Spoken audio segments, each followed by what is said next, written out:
Hoje eu vou explicar o porquê ter relações pré-matrimoniais não convém. Mas eu não quero explicar como se fosse moralismo, não, porque não pode, porque é pecado, e X, Y, porque você tem que fazer isso. Não. Eu quero explicar dando os motivos reais, os motivos concretos pelo qual não convém ter relação sexual antes do matrimônio. Mostrar as consequências reais e o porquê guardar a castidade até o matrimônio. Esse é o objetivo desse vídeo.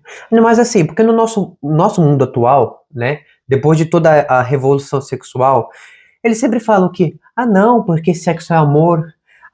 Mas se eles se amam, qual é o problema? Eles já vão casar mesmo, né? Eles já vão casar, não tem problema ter, é bom que eles se conhecem, faz parte do namoro e tá tudo bem. Isso por um lado. Porém, há muitos jovens que vivem a castidade no relacionamento, buscam viver a castidade no relacionamento, porém, entendem isso como uma repressão. Eu não tenho relações com a minha namorada, mas se não fosse o mandamento da igreja, se eu pudesse, eu teria sim. E dá uma sensação de repressão, coisa que também não está certa.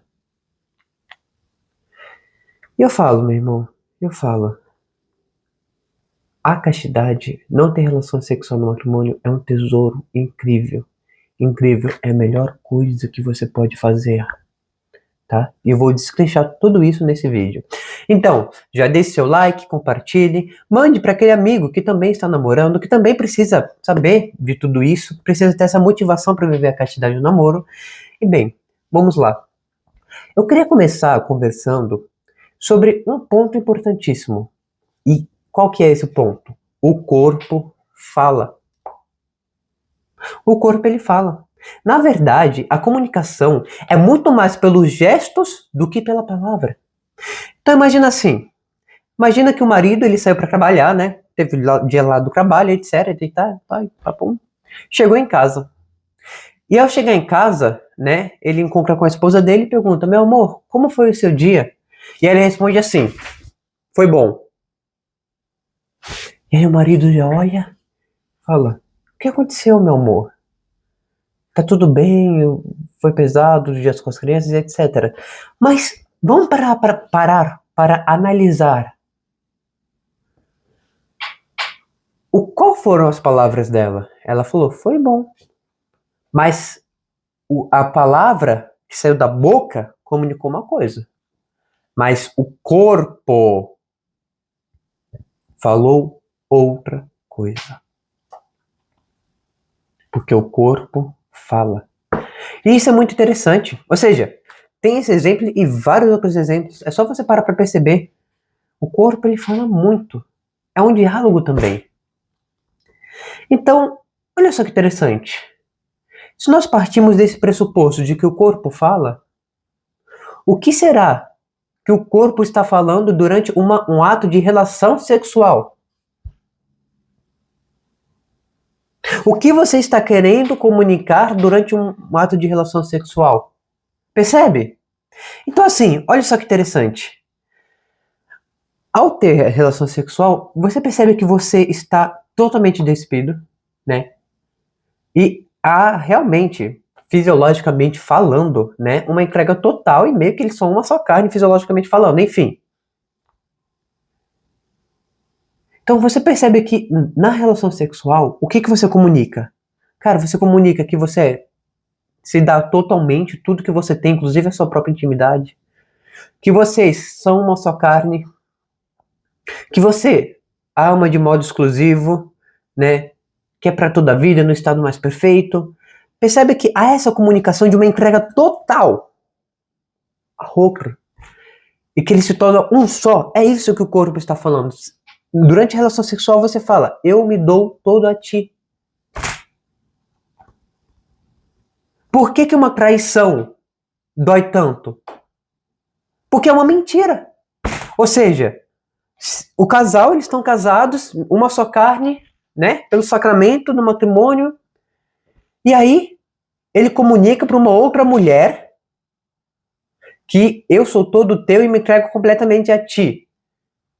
E a esposa ainda que subconscientemente, ela entende que ele está se entregando totalmente a uma outra mulher. E que ela não é mais única. Percebe por que uma traição dói tanto? Porque o corpo está comunicando isso. Porque o corpo está comunicando isso.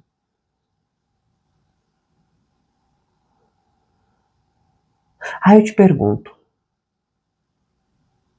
como alguém pode dizer que você, com o corpo, e falar, eu te amo para sempre, eu me dou todo a ti, eu sou todo teu, sendo que ele não ama para sempre, ele não é todo teu e eles não somos só carne. Percebe a mentira que é isso? Percebe que você fala uma coisa com o corpo que é totalmente uma mentira? Entende o que eu tô falando? Não faz sentido, não tem lógica. Então assim, imagina um casal que começa a namorar, eles se amam, decidem ter relação, porque já vão casar mesmo, mas, cara, namoro não é casamento. Pode acabar a qualquer momento. Enquanto não se casar, enquanto não dá o sino ao altar, eles não têm compromisso algum, me desculpa. E pode terminar, porque não é irrevogável. Eu lembro que uma vez atendendo um dos meus pacientes, né, justamente enfim, um paciente amigo meu, ele acabou falando que, né, ele acabou contratando uma garota de programa para ter relação e etc, né. E aí, após esse ato, né, ele voltou para casa triste, amargo, com uma consciência pesadíssima, chorando, se arrependendo, falando que estava sujo, que ele era pobre, enfim. E eu lembro que ele soltou a seguinte frase. Ele falou assim: quando achava que amava, eu só achava mesmo. Na verdade, eu só usei e fui usado. E é verdade. Uma sexualidade vazia, uma sexualidade que não é conforme a vontade de Deus, que não foi uma sexualidade que Deus planejou, ela traz vazio, tristeza, uma relação de uso de objeto, uma sexualidade que comunica uma mentira, só traz amarguras. Agora não, o sexo, a sexualidade, o sexo é bom, tá? Foi Deus que criou. Porém, ele é bom quando você comunica essa verdade. Quando é conforme a vontade de Deus. Quando vocês realmente são uma só carne, essa comunicação de amor. Há esse aspecto unitivo e procriativo. Aí sim, vai trazer frutos, e frutos de santidade. Então assim, eu queria comentar, refletir um pouco com vocês sobre 3 aspectos, né? 3 consequências que as relações pré-matrimoniais trazem, tá? Consequências no âmbito biológico, psicológico e social, tá? Então assim, vamos analisar um pouco biologicamente falando. Ou seja, toda escolha sexual tem um impacto no corpo. Então o corpo ele não é neutro. Agora sim, primeira coisa, há um risco de gravidez real. Querendo ou não. Ah, Giovanni, mas nós usamos preservativos, né? Temos métodos anticoncepcionais, vou nem entrar nessa demanda, mas temos métodos anticoncepcionais, etc. Tá, tudo bem, mas será mesmo que isso impede totalmente a gravidez? Ou seja, quantos casais de namorados já tiveram gravidez, né? Quantas mulheres já tiveram gravidez acidental? Isso acontece, e pode acontecer mesmo, tá? Também, se contar que tem várias doenças que são transmitidas através das relações sexuais, né? Então, sífilis, AIDS, etc. Porém, o principal aspecto biológico que eu quero trazer foi de um estudo, né, que foi feito numa universidade. Tem até um vídeo aqui no canal que eu explico melhor o estudo, eu vou deixar aqui no final, vou deixar no link da descrição também. Mas, acho que foi na Universidade de Manchester. Mas, o que esse estudo provou? Ele provou, olha só que interessante, que existe uma diferença neurológica no cérebro real. Foram feitas ressonâncias magnéticas nesse estudo, que prova que o sexo dentro do matrimônio tem efeito neurológico diferente do sexo fora do matrimônio. Enfim, resumo da história, né? Esse estudo comprovou que o sexo dentro do matrimônio, ele libera dopamina, que é o hormônio do prazer, mas libera uma carga muito alta de ocitocina, que é o hormônio do amor. Então, toda vez que o casal eles têm essas relações sexuais, eles meio que aumentam o nível de amor e união entre eles, biologicamente falando, neurologicamente falando. Mas agora, o sexo fora do casamento, ele libera um nível baixíssimo de ocitocina e tem um pico muito rápido de dopamina. Moral da história, o sexo fora do casamento tem efeitos muito semelhantes ao das drogas e ao da pornografia. Neurologicamente falando, o corpo ele fala. Então sim, pode se viciar em sexo. É possível. Não é só pornografia, não é só drogas. O efeito neurológico é o mesmo. Tá? Agora, psicologicamente falando, quais são as consequências? Meu irmão, primeira coisa, o temor. Porque assim, um casal que pratica relação sexual, imagina o medo. O namoro, ele vive nesse clima de tensão. Nesse clima de tensão muito grande, de medo muito grande. Por quê? Porque eles têm medo de serem descobertos. Eles têm medo de ser traídos. Tem um medo de ter a fecundação, de ter uma gravidez. E se tiver, tem medo da infâmia social. Medo de descobrirem, de julgarem eles. Então, o namoro, que é esse período para você conhecer o outro, crescer nas virtudes próprias do matrimônio, conhecer o que é matrimônio, você não consegue viver isso. Fica um namoro pesado, namoro tenso. Justamente por quê? Porque por causa desse termo. E aí o que acontece? Isso gera ciúmes. Ou seja, porque assim, imagina um homem, né? Que, vamos lá, um casal de namorados, eles estão casados? Não. Eles são uma só carne? Não. É um vínculo indissolúvel? Não.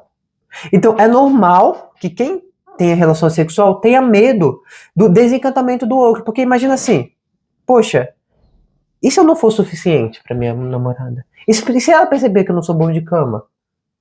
E ela me trocar? Percebe que não tem essa segurança? E gera um ciúmes excessivo. Ou pode ter comparação com parceiros anteriores. Ou ainda, me diz uma coisa. Se vocês têm relação durante o matrimônio não, que tenham relação durante o matrimônio, viu? Por favor, é importante, mas durante o namoro, o que garante que não vai ter com outras pessoas? O que impede? Que ela não vai ter com outro, que ele não vai ter com outra? Qual segurança você tem? Me diz aí.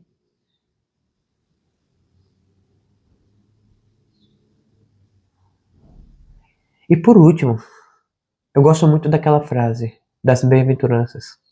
Nosso Senhor, ele fala: bem-aventurados os puros de coração, porque eles verão a Deus. Meu irmão, durante o namoro, você tem que conhecer a sua namorada. Você tem que conhecer aquela mulher com a qual você vai passar o resto da sua vida.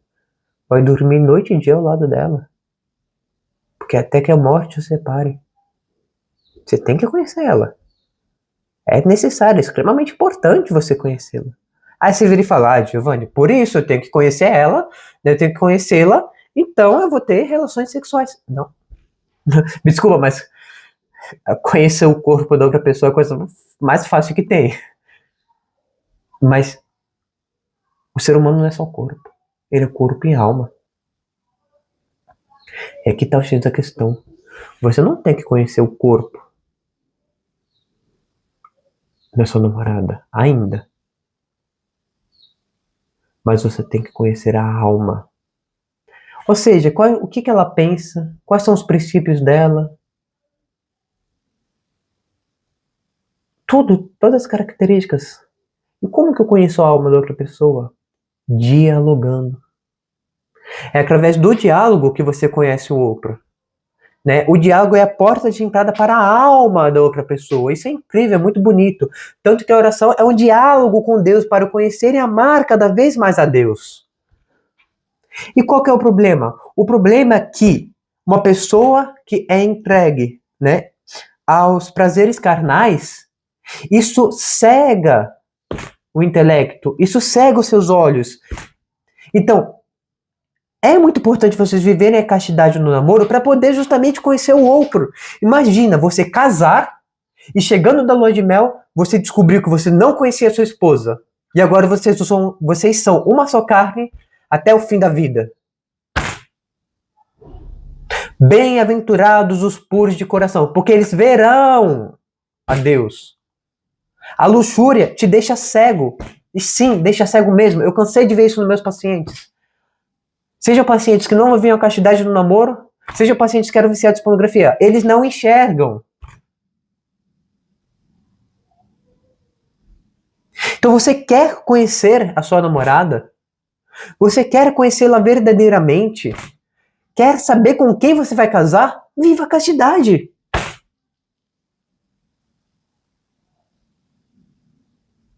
Porque quanto mais você se entregar aos prazeres carnais, mais cego você vai ficar.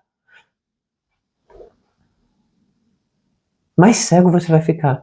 E por último, tem as consequências sociais, né? Ou seja, quantos casamentos ocorrem precipitadamente por conta da gravidez? Mulher engravidou, né? Aí, ou eles casam rápido, né? Sem conhecer o outro, você não conhece o outro, e por isso tem muita chance de dar errado. Porque não conheceu ela, porque não a conheceu.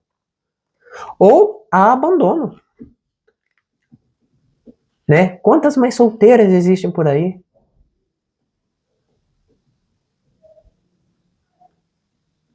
Sem contar de toda a infâmia social.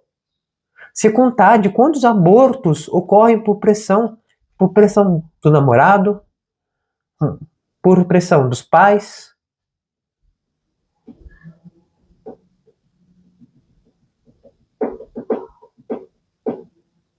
Então, por que será que tantos relacionamentos começam intensos, cheios de paixão e terminam vazios? Tá? Então assim, meu irmão, a castidade, do fundo do coração, não é uma repressão. É o amor. Ser casto é amar verdadeiramente. Você quer uma prova de que a sua namorada te ama, de que seu namorado te ama?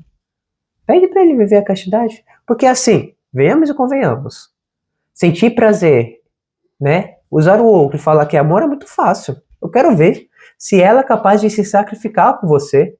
Se ele é capaz de se sacrificar por você. Porque, desculpa, prazer é fácil. Quero saber de sacrifício. Agora, se o homem ele é escravo do prazer, se a mulher ela é escrava do prazer, não consegue ceder a um desconforto, a uma tentação, e tem que ceder todos os prazeres e não viver castidade no namoro, o que garante que quando vocês tiverem uma família, ele vai se sacrificar por você? Ele vai se sacrificar pela família? Imagina assim. Imagina uma mulher que nunca não suporta nenhum desconforto, não consegue se abdicar de nenhum prazer. Quando ela tiver filhos, ela vai conseguir ajudar na educação? Ou ajudar com as coisas da casa? Ou se precisar trabalhar, até trabalhar? Passar por desconforto? Será? Não consegue suportar nenhum desconforto e tem que ser escravo de todos os prazeres? Ou o contrário também. Um dia desses, eu vi um Reels que me chocou muito, mas é verdade. Era um caso de um casal, né, e a mulher engravidou. E justamente, ela engravidou e ela tinha feito toda a operação, acho que foi cesárea, e ela não podia ter relações sexuais, né, ela estava de repouso e etc. E o marido estava falando assim, se eu não tenho aqui, eu vou procurar em outro lugar, porque eu não posso ficar sem. Se você não fizer comigo, eu vou lá fora e vou pegar outras mulheres mesmo. E ela falando, não, pelo amor de Deus, você não volta aqui também, chorando. Aí você tá falando, Giovanni, pelo amor de Deus, né? Eu não vou fazer isso. Será? Ou seja, se você não consegue viver a castidade sozinho, não consegue viver a castidade no namoro, vai viver a castidade no matrimônio? Ou ainda, cara, se o teu namorado ou a tua namorada não consegue viver a castidade, o que garante que ele não vai te trair no futuro? Me diz. Ou seja, a grama do vizinho sempre é mais bonita. Com você, eles podem ter relações sei lá quantas vezes na vida, mas a grama do vizinho sempre é mais bonita. E ele não vive a castidade. O que garante que não vai te trair? Me diz. Não tem nada, nenhuma garantia. Agora sim, se você sabe que seu namorado entende o valor verdadeiro da castidade e que vive a castidade, você sabe que ele vai poder viver a castidade no matrimônio também. Então é uma prova de fidelidade. Tá? Então, pensa nisso. Castidade não é repressão, é amor. Tá? Então, bem, manda esse vídeo para quem precisa escutar também, deixe seu like, né? Se você chegou até aqui, significa que gostou da reflexão, então comente, curte, se inscreva no canal, enfim, tudo isso que você sabe que me ajuda, e nos vemos no próximo vídeo.